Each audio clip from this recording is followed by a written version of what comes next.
Hi everyone, welcome today. I'm Fundos Texbilda. I'm a senior researcher and project manager at fieldwork, one of the projects based at the Oxford Internet Institute. To everyone online and to those in the room, welcome to Data Money, how a new money material is changing economies. We're delighted to have Professor Koray Caliskan today to discuss the first detailed ethnographic analysis of the remarkable rise of cryptocurrency economies and communities. Koray Caliskan is an economist sociologist teaching at the New School, Towson School of Design. He is the author of Data Money, and Caliskan's research on cryptocurrencies was selected as a winner of the Breakthrough of the Year 2021 in Social Sciences and Humanities by the Falling Walls Foundation in Berlin.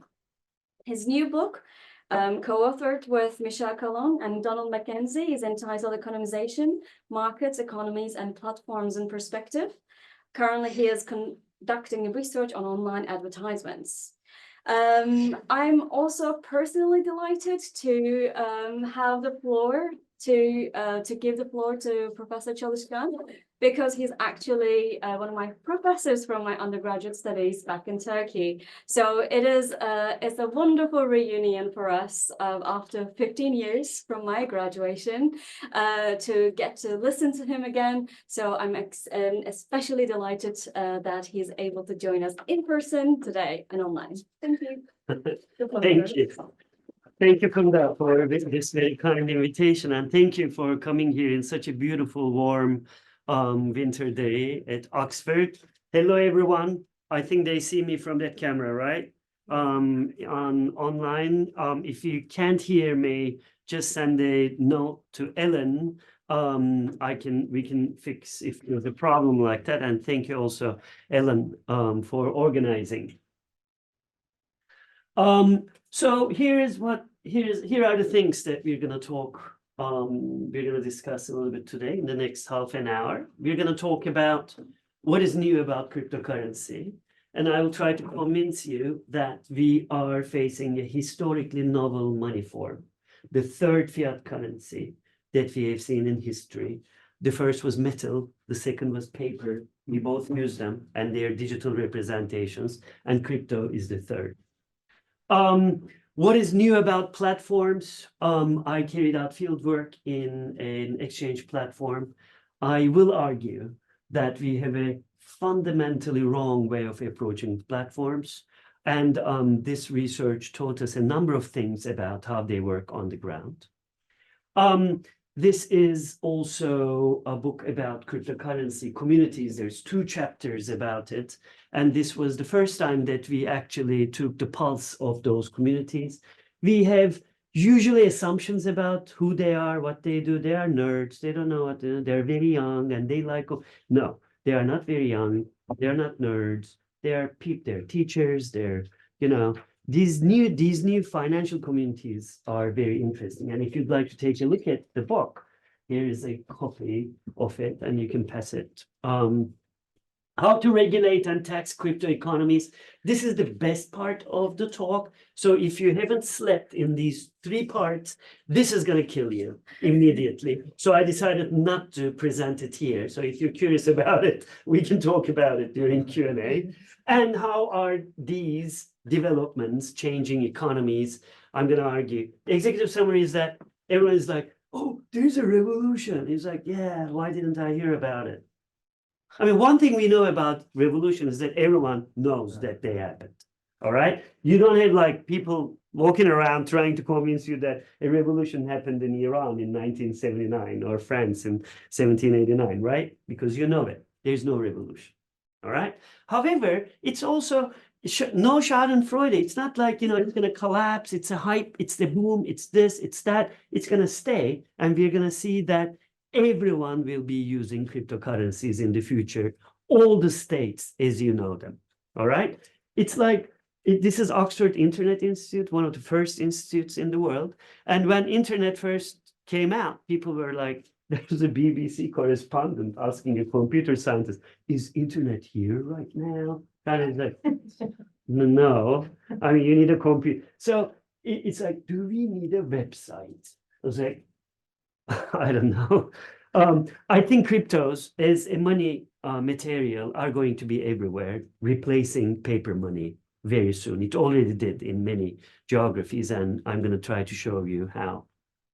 Okay, so this is Lydian metal money, the first fiat. Everything could be monetized. If you're in jail, which I was, you can monetize cigarette. I'm from Turkey, so you criticize our, president, you find yourself in, and Turkish prisons are very developed. And great air conditioned, great food. So in case he's listening, so I should say something nice about me. So anything can be monetized. This chair, everything. However, fiat currency needs something else. It's right, and we have only three technologies, techniques in the world. Three materials. Metal. We put, figures on them, animals and stuff. This is 550 BC, around 45 kilometers east of where my mom lives in Izmir right now, where it came out in Anatolia. This is first paper money, 1260 AD. Kublai Khan invented it, another Turkic-speaking guy, plagiarizing from the Chinese. They had been using it already, but this became the first state fiat currency on paper. And Marco Polo went and then saw it. And I was like, this is the future of money. Went back to Venice, and some of the traders, merchants said, Marco, no one will accept paper as money. It's either gold or silver. It's like no one will accept data as money. It has to be dollars, and it's very smooth. But the other half accepted it and then became super rich. Merchants in Venice were the first in the world to adopt this new money technology. And this is first data money, 2008, Satoshi Nakamoto, they invented it. This is Bitcoin. Of course, it doesn't look like this, but this is one of the wallets that you can use to keep your Bitcoin. So let's take a look at the analog exchange. Imagine that I'm going to buy this iPhone. All right. How am I going to buy it? For instance, $100. And then Funda says it's $100, right? And then what I'm going to do is that we usually carry $100 in the US. So I give this to Funda, and then Funda sells me. This is how economic sociologists show the market is happening, right? One thing about this money is that I can't spend it again. It's unique. It has numbers on it. And there's no other US dollar like this. And I can't double spend. So what's your, yes, sir, friend? America? I can't just give the same $100 and get his iPhone, all right? Or I can't reverse without Funda knowing about it, without using violence. But Funda is actually, don't even think about it. Give me that. And it stays there. The material, paper, makes it unique, irreversible, and it can't be, what's going on here? Excellent, what's going on? And it can't be double spent, all right? Let's try it in digital, okay? With digital money, I can give digital money to Funda, and then I can give it to you too. Why? Because I can copy it indefinitely with almost no cost. No one writes it somewhere as an accounting mechanism, whereas this is being accounted. All banks know about it. In case of a problem, we can always go back and see whether the transaction happened or not. So digital money is impossible. That's why no one managed to build that in the world and try to make it happen until 2008. Something changed everything fundamentally. Blockchains, and I'm not talking about cryptocurrencies or data money right now, blockchains made it possible not to reverse at will something that can be indefinitely copied and pasted.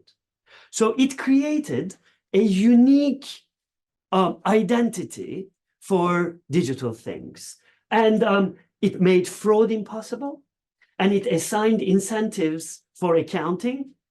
For us to be able to check what's going on, you need to take a look at the book And blockchain is an accounting book, bookkeeping, made it impossible, or I must say very, very costly to try to change it.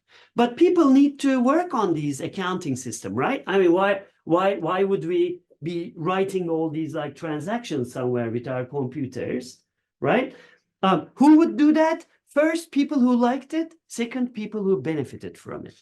And this because the system gave them a digital thing that they may find valuable, as Satoshi Nakamoto put it. This was Bitcoin. And each Bitcoin is unique, as you know. It can't be copied. And we use this by monetizing the right to send data. This is the right to send data to this address. This is a transaction for 125 Bitcoins. And what we monetize there is the right to send a piece of data. Previously, we were monetizing right to send this piece of paper. Before, we were monetizing right to send a piece of metal. This time, the data cannot be copied and pasted anywhere because someone keeps it in the books. We call them miners. And also, we give them a unique identity with using another material thing called time. What a glass is for water is time for digital things. I say again, you think that you can drink water? It's infinitely difficult to drink water for humans, all right? And we invented something called a cup, a glass, right? And then we drink. How? You control it. It's everywhere if you can't control it. These are material things. They resist you. They have agency. Digital things are like this too. So the solution to the making of this money in our age was blockchain. And cryptocurrency is what you get from it if you account for it. If you don't account for it, you buy it. And then you buy it with dollars or pounds. And this is how it would look like. Probably you have seen many blockchains. And blockchains are like infrastructures. And on them, we can construct new blockchains or new services. So it is a material service. So you would hear a lot of economists saying, they don't have any material service. Like, what research did you do about them? I was like, I know everything. I'm an economist. I can see it. It was like, they have a material service. Anything, nothing could be wronger than thinking that these things are just, speculative. They also say, but it's for speculative. 99% of speculation is carried out with US dollars and pounds, isn't it? Does it discredit pound? They are used for buying pot. I was like, 99% of US dollars is used for what? They are used for, all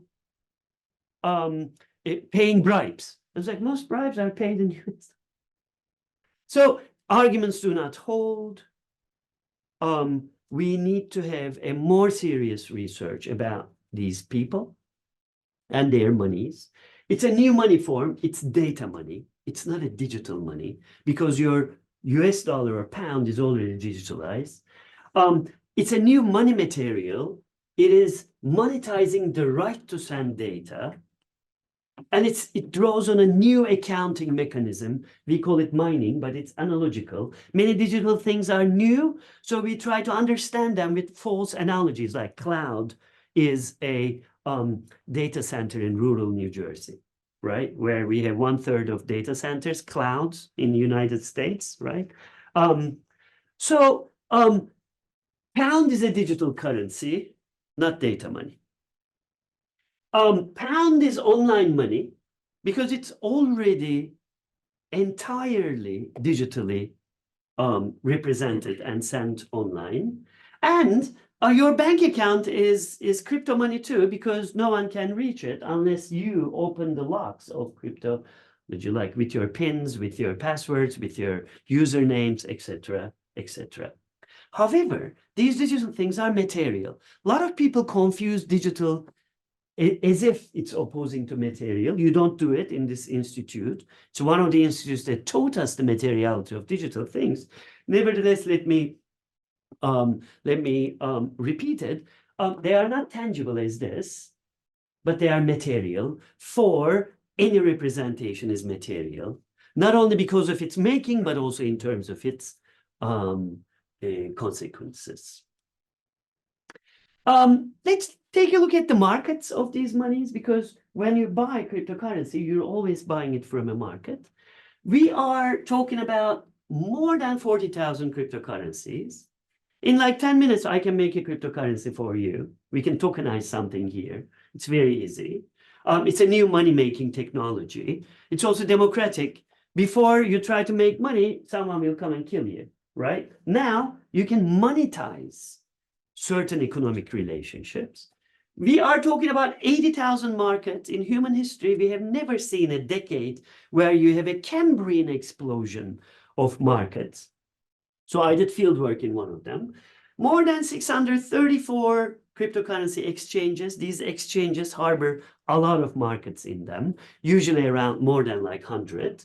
And their market cap as of today, I just checked it, is very close to $2 trillion right now. So we're talking about, there's only 5-6 economies larger than this. This is huge. And I would put a 0 to it in 5 years. I wouldn't put anything next to it because the whole thing is going to be enmeshed in entire economic landscape. Social scientists look at these markets as intermediaries or bridges. Koray and Julian in 2001 looked at a platform and called it a cyber mediary. We scientists have to be very careful about, the concepts that we make up. It didn't pick up. No one can say it. Cyber, it's like against your, choose something nice, right? But these people, Roche and Thiol, one has a Nobel Prize in economics, called it two-sided markets. It's very easy to understand, or multi-sided markets. And others, like Wright, called it platforms are just markets. They're all wrong. They are not. It's analogical thinking, not scientific thinking. They come from Adam Smith's thinking about economies. And we seem to forget that every historian and sociologist showed that he was wrong, empirically and historically. Adam Smith cannot understand markets. Yet we still use microeconomistic analogical thinking to make sense of markets for reasons that I can't try to explain today. Let's take a look at other markets. So data money exchanges, like all other platforms, like Funda is working, and many other researchers are working, go beyond being markets. They're a different kind of beast. So I'll try to explain with you how to make sense of them. This is really nice just to see that I now remember that it just, I programmed it to push me because I can just stay on a slide for so long. All right. So seeing platforms are wrong. So what I do as a scientist is that I observe things, and then I went to a cryptocurrency exchange platform and then carried out fieldwork there. There were 200, I call it X. It's one of the biggest 10 in the world, but I can't use their name. Ethnographers use this very often, as you know. So there are around 200 employees, runs like a regular company. It's not like there's a football here and then, free croissants there. I was like, no. It's just a boring, carpet-smelling, company where there's a lot of, coffee around to keep them running. Open offices, and if you're curious about the workplaces like this, we can talk about it later. When I looked at the economic practices in that exchange, in that market, all right, I saw them, they are mints, because they make data money of their own. You don't have Amazon printing their own money. Mark Zuckerberg tried to make his own money, right? Libra, what happened? He was called to Washington. He said, we will lock you up.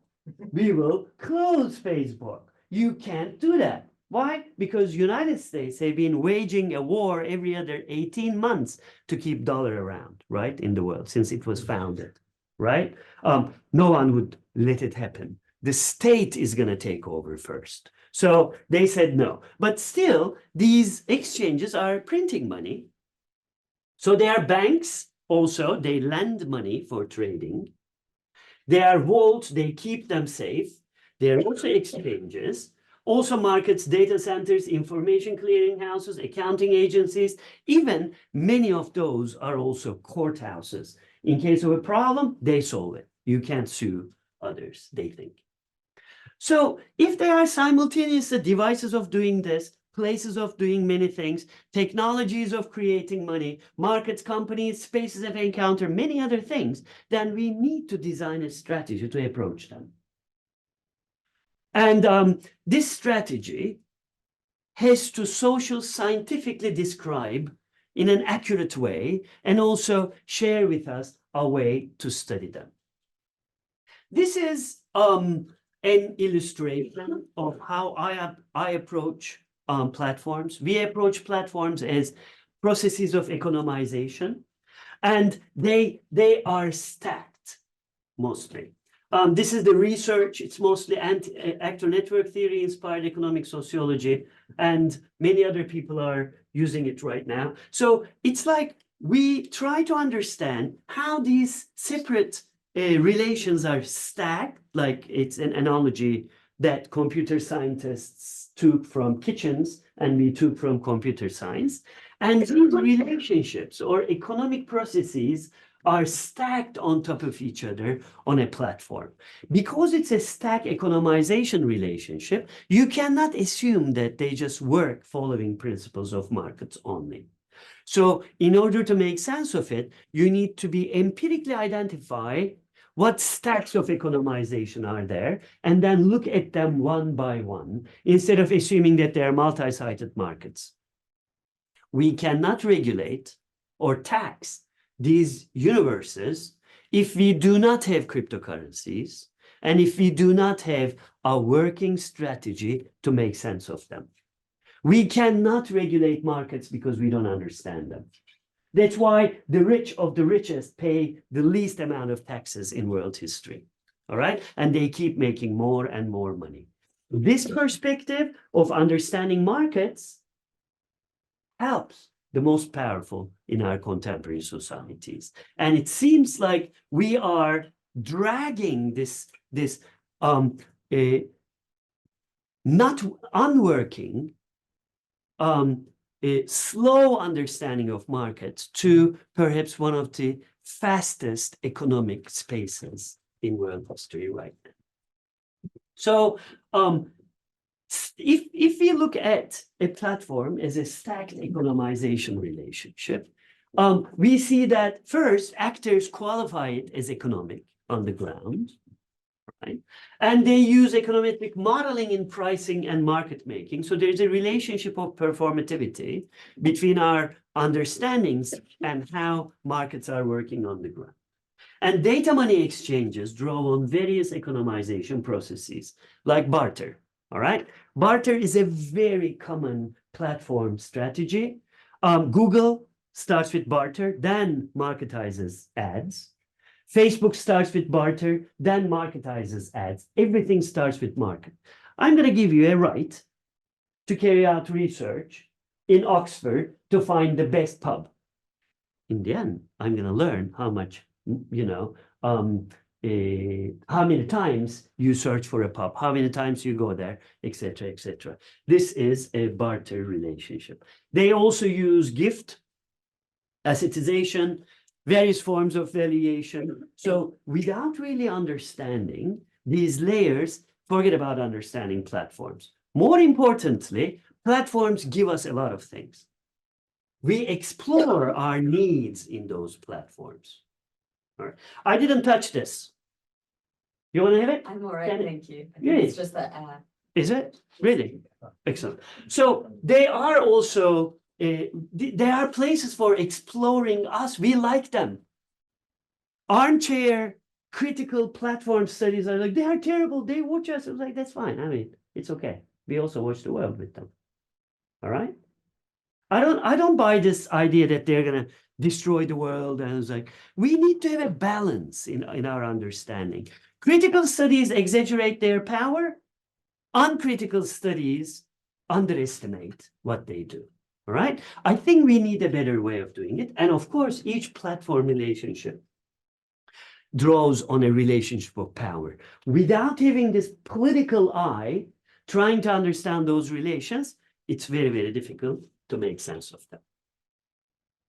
Okay, let's take a very shortly about these pop finance communities. Who are these people who are making, these monies possible? I carried out research with a community who created something called Electra. Now it's called something else, Electro Protocol. It is around the community is around 10,000 people. Let me show how they are. They have 18,000 Twitter followers, in Telegram, 430 in Discord. This is the core group. And it was also selected to be the best community according to Coinbase, one of the largest, Binance, one of the largest trading companies in the world. And I looked at their Twitter data. You can find it in GitHub. If you're interested, just let me know, or just took a picture of this, and now you can check it itself.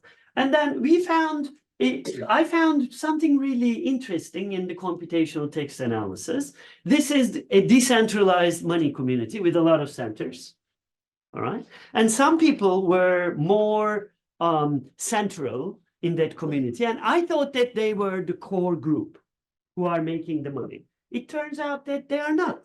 If I looked at connectedness and betweenness of these messages, all right, these are the most powerful people in the decentralized community, showing us a new center power, and none of them are even in the core group. They don't know each other. These people, we don't know who they are. I had this, Link Crypto might be there, but I was not sure. But the others, I was sure that they were not.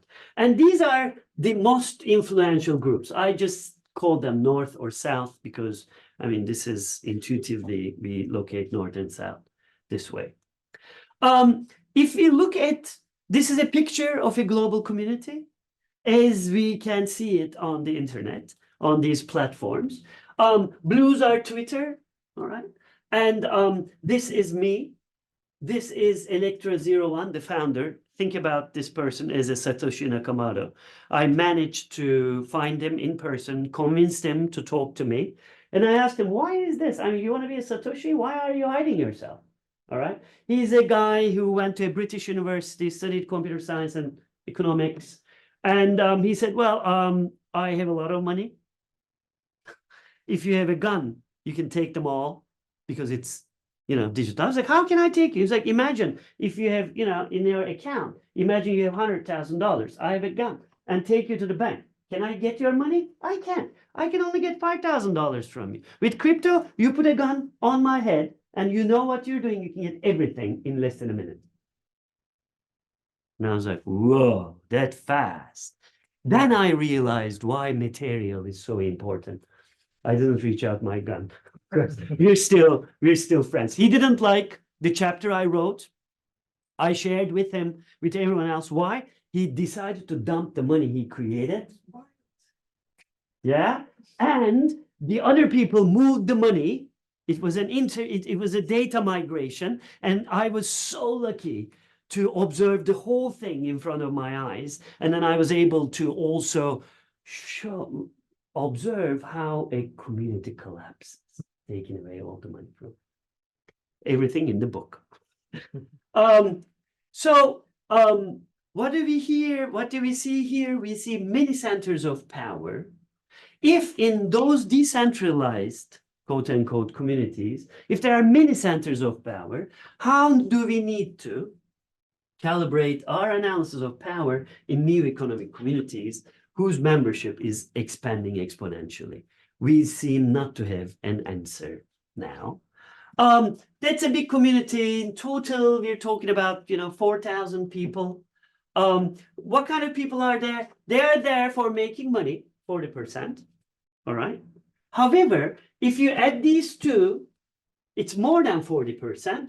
They want to learn about cryptos and enjoy being there. So they enjoy making money. This is a new form of agency. We shouldn't miss that. People really like doing this. They are teachers, they are banking employees, and then they go home, and then on Sundays they spend their entire time on working on these projects. In average, 38% of all their assets in crypto. All right. 75 of them have only 22% in crypto. So this is not like, oh, I'm going to put all my money in crypto. No, they're like us, right? They have retirement benefits, they buy houses.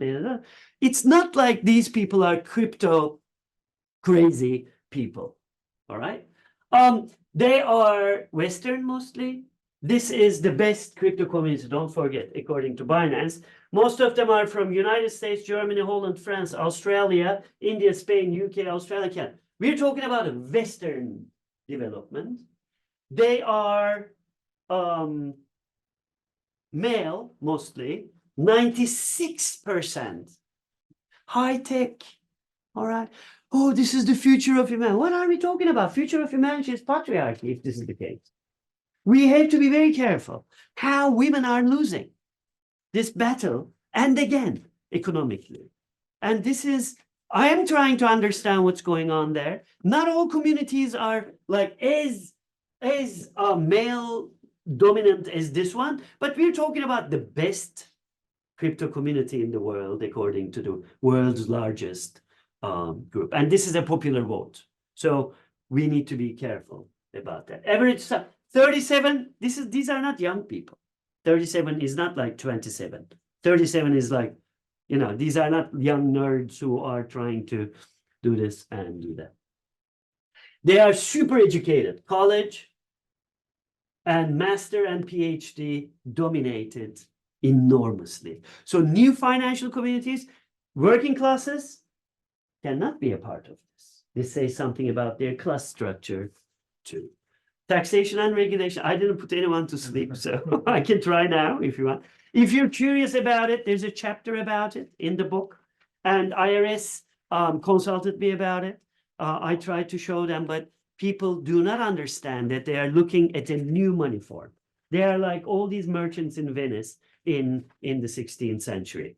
I'm like, this is a new money material. They're like, all right, thank you. I was like, this is something. So I understand when you see something new, and I may be wrong, by the way, and I've been wrong many, many times. I don't think in this one.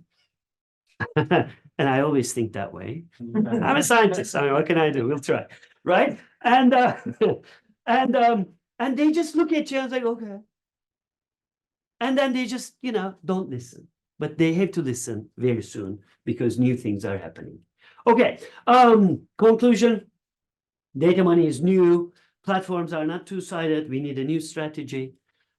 Crypto communities are new, yet they follow very interesting white, male, Western, educated, upper echelons of society.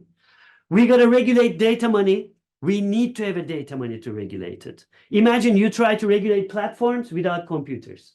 Can you do that? It's like, what? Without a computer, how am I going to regulate? No computers. This is like we're trying to regulate a new financial development with paper money. We cannot do it because it's very limited technology. You can't move it. It's very difficult. And why you can't move it? You can ask me, give me an example. Do you know flash lending? Flash lending is like, you lend me $1 billion for 10 seconds. Would you do that if I give you $50,000? Yeah, you would. But how would he know that he's going to get the money back? In crypto, you can program it. There's no way that I can keep it in the 11th second. We have to have fast money to be able to start regulating and taxing these economic spaces. And the future, there's no revolution. There's a Cambrian explosion of economic devices. At the time, we're using economic theories that we inherit from Adam Smith's time, 18th century. There's a new accounting mechanism that we need to understand and a mass relationship of tokenization. Thank you very much for listening. And I'm sorry for keeping it a little bit longer than Thank you, everyone. It seems I also forgot to read one part when I was doing my intro, that to inform you that this talk is actually being recorded. So if you don't want to be recorded, let me know. And yes, now we will take questions. They're both online and here, and we have about 22 minutes. So the floor is open. Let's start with you. Hi, Jacob. I had two questions. First, I wanted to ask you about your definition of fiat. You said there's 3 examples of fiat currency. So I wanted to kind of ask where you're developing this definition of fiat currency. And the second question I had was, there's this tendency to look at cryptocurrency for its namesake and to treat it as a currency, but we're seeing more and more that actually very few of them act like currencies and they actually need to be defined differently. So I'm wondering, how are you applying that within your framework of the fact that most of them aren't actually cryptocurrencies, will never act like a currency, and in fact might be more act commodities, and how does that affect kind of the overall framework? Let me start from the second. This is, people say that cryptocurrencies are not used as currency. How do we know when money is used? By M1. How do we measure it? By looking at the circulation of paper money. So when I buy a service from, say, a computer programmer in Mumbai for 5 Ethereums, and then I got my web page done, who accounts for it? No one. How do we know that cryptocurrencies are not working as currencies? If we use an old data, old money material to measure how money moves. So we don't know, and is because we don't have data money, public, the state doesn't have data money, we can't know. However, I also agree with you that it's not common as you walk on the streets of Oxford to buy, things here and there, all right? But this doesn't mean that they were not common. When paper money came to the world, it took 100 years until it became currency. All right. So it takes time. About the first question, fiat currency, there's 200 fiat currencies in the world, right? Every state has a fiat currency. I can monetize this water. I can also monetize playing cards. They are money, fine. I can monetize everything. According to Vivian, there is our sociology of money. Anything that can be earmarked could be monetized. Not fiat currency. There's only 2 technologies that we use in fiat currencies in today's world. Metal money, I have them in my backpack, and paper.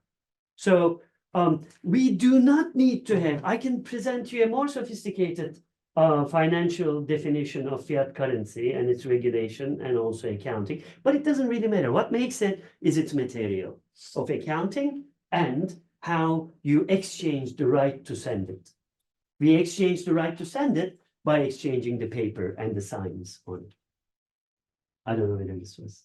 I mean, I guess to kind of follow up on that, I think in terms of the currency, I think you're right in saying that, use for exchange, right? That's not super common. In fact, there's very few things you can exchange crypto for in terms of services, unless it is, let's call them official, right? But I think, less cryptocurrencies are actually designed in order for that exchange purpose. And so more and more people are saying, currency is kind of misleading, because if this isn't ever designed for exchange, then it's currency. So I guess I'm wondering, since it is so new and so broad, and it is kind of constantly changing, and we use a very umbrella term to define lots of different things, I guess I'm wondering how you're taking into account those that aren't necessarily used in that way. And for the fiat, I guess I'm confused, because I'm asking where fiat has a very specific definition of its state issued values for exchange, not backed up by a commodity, right? And so I guess I'm kind of just wondering, and maybe it's ignorance on my part, trying to understand a bit more this idea of fiat as monetizing exchange as opposed to kind of this more Mhm. traditional definition of it. Mhm. It's not backed up by commodities or metals anymore since Bretton Woods. However, it's backed up So by. I mean, fiat as Yeah. not being backed Yeah, up by it's not backed moving up. away from the gold It's standard. not backed up, but it is backed up. On the other hand, it's backed up by stories of it. It's backed up by everyday practices. You start printing it a lot. Turkish lira. It's not as valuable as a British pound, right? Why? Because it's not backed up as much as pounds. So there are many other political and material ways of backing up value and creating value. In sociology, a new branch of sociology, valuation studies, try to look at that a lot. About using data money for the currency everyday life, there's 3 data money technologies right now.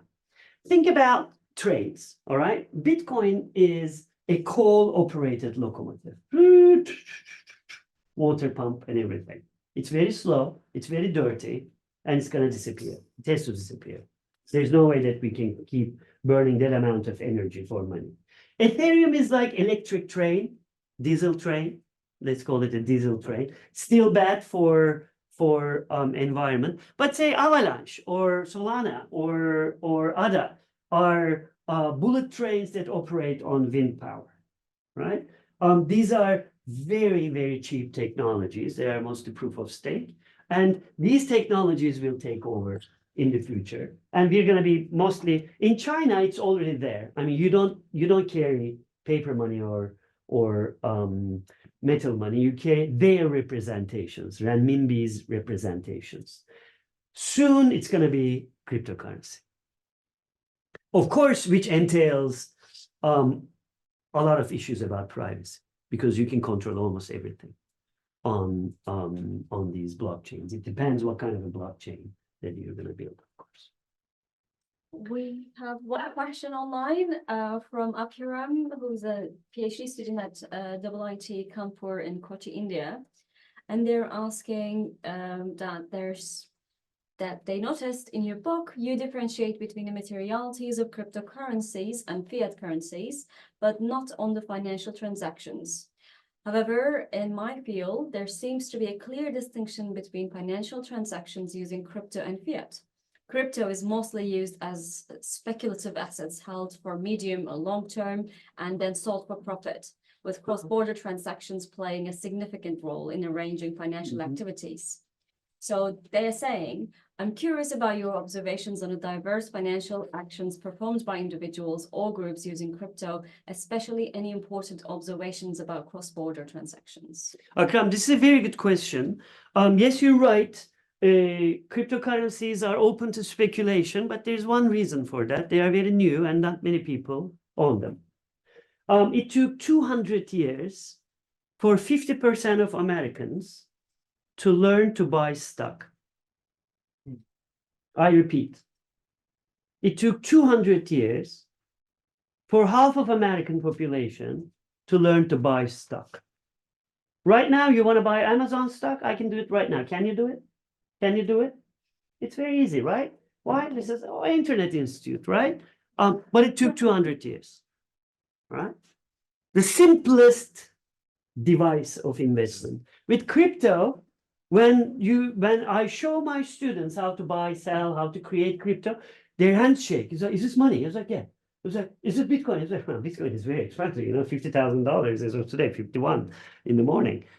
So it's not like, one Bitcoin is like huge. What is going on right now is this importance in making crypto as an asset to larger population. When millions of people are trading it, it's going to be more difficult to speculate on it. Speaking of speculation, entire financial markets and commodity markets work on speculation. And the money that people use, Akram, to, right? Apiram.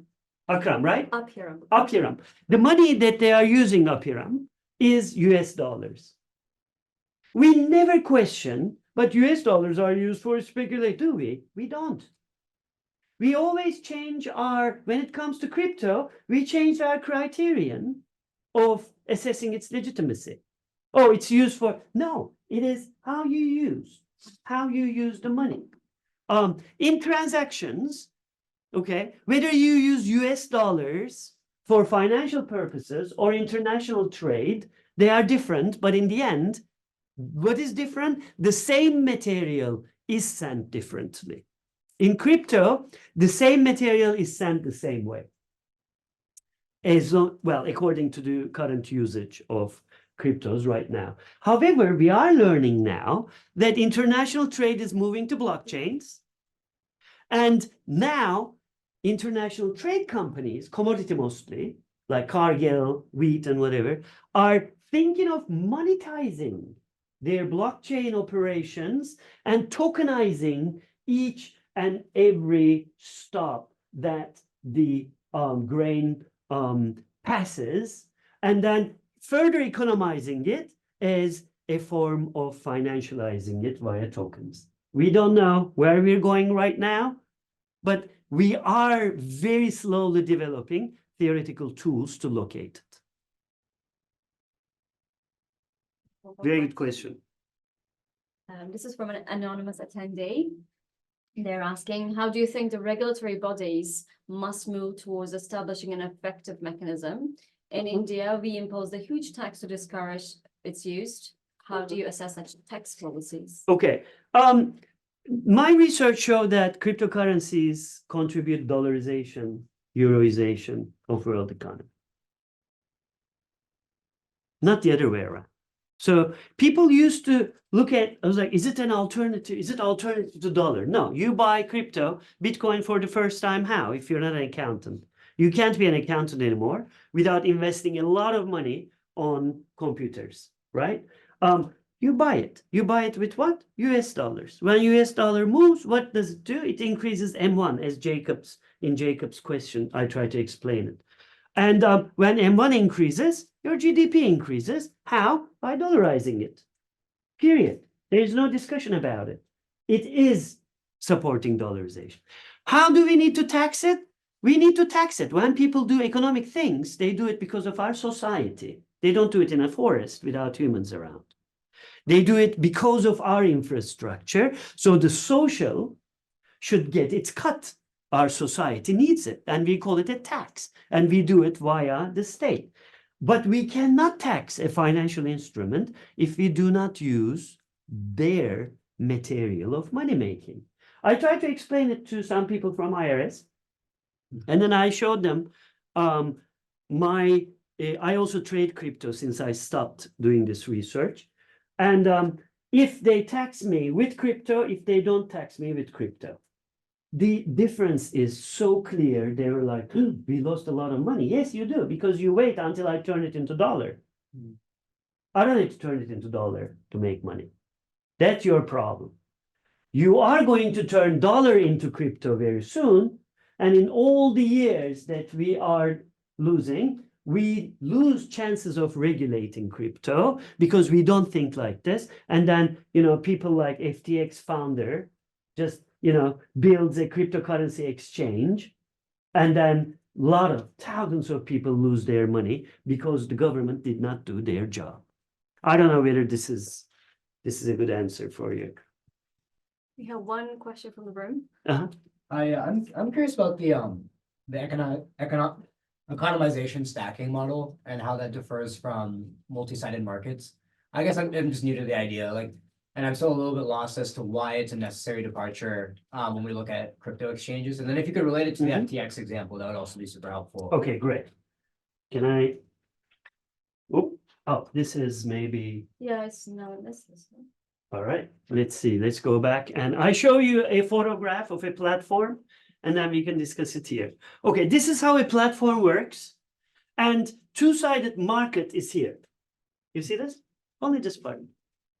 And it's not two-sided, it's many-sided. And markets, I'm an ethnographer of markets. I worked on commodities, mostly trained as a commodity trader in futures and options. We know that a market is always multi-sided.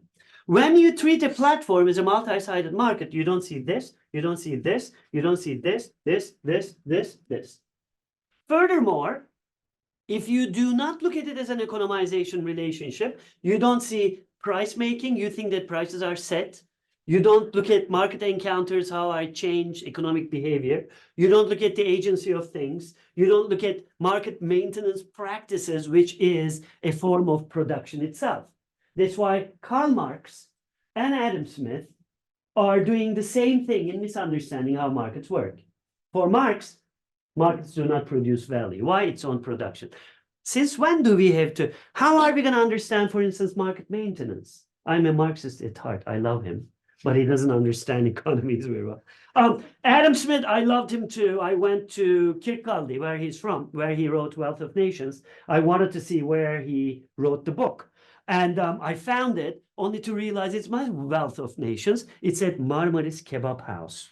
It was a Turkish restaurant. They demolished the building and now there's a Turkish restaurant. Wealth of Nations was written there. And the guy is like cutting doner. It was very spooky. So that's how we now study platforms. We need to have agile and complex strategies to approach them because there are many. Trying to reach simpler and sharper definitions do not help us. This is what economists are making most of the time. And they are, again, contributing to our general misunderstanding of both capitalist relations and economic relations simultaneously. And this is why they are paid a lot.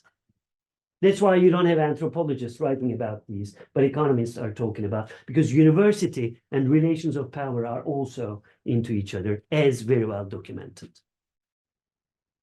We have one more question. Oh, do you want to follow up? It's a different question. Okay, Yeah. I'll take another question if that's okay. This question is asking, who were the community members you were talking about? Did they all meet online? Was there any pre-existing ties between the community members? And perhaps I can sneak in my question there. Please do. Why are women not there? Okay, I asked this question. Let's start with yours and then we go to community. Why are women not there? Maybe it's this community. We need more and more researchers looking at these new financial communities. And my feeling is that they are not as absent as this one. Okay. But because this was selected as the best cryptocurrency community in the world by the largest cryptocurrency market in the world, I was like, okay, let's take a look at the best one and see. So this is one reason. Second, they changed their Twitter handle to data money. They realized, oh, this is data money. I really like that. It was very easy to convince them what I was doing. And many other communities too, financial communities. And then because I learned it from them and I tested the concept with them, right? I approach more in it like a designer instead of, yeah. And they also put women in crypto as their subtitle. And then they began to reach out women. And a student of mine at Parsons designed a new cryptocurrency, and a company bought it actually, and then hired her. And this is a money for women only. She's a feminist political economist, and I think this was a fantastic way to insert political considerations in the way you make your money. Who are they? According to them, I asked them, how many are you? 270 people who are very active in the community told me that there are 270 people. People who are less active told me that they are 3,400. So we're talking about somewhere around like 2,000 people more active and less active. They knew each other. They have relationship of trust, but not because of blockchain, which is usually presented as trust machine. No, it's not a trust machine. I showed how it collapsed. I mean, we're, after all too human. You cannot create trust with machines. It's a social relationship, okay? And do they know each other? Yes. And then I asked them, how do you know each other? Like, I mean, it's your pseudonym. It's like I call myself Kitty Cat and Funda is dog, all right? And then Funda is like, my name is dog. And I call, hey dog, hey Kitty Cat, hey dog, right? And then someone comes like, do you know each other? I say, yeah. I was like, what's her name? I said, dog. And then she said, Kitty Cat. And then the researchers say, but they are not real names. And they say, they are real for us. And then I realized, pseudonym, we all have pseudonyms. Who decides how we are called? It's a social relationship, right? And they were inventing those names. So I dropped my wrong social scientific assumptions or questions, but you don't know each other. I know this guy. I trust him. He's a friend. I know the birthday. And then I asked questions like, do you use a pseudonym or a real name? Half and half. And then one said, but pseudonyms are real too. And then I was like, oh, she's right.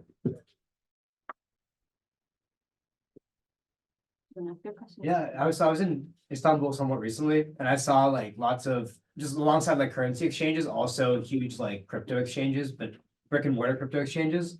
And I was really interested by that because I've never seen it before. I'm curious about like if you're Yeah. familiar why that's happened there and what. Istanbul is very small in cryptocurrency world. The biggest is United States still. It's not even in the first 10.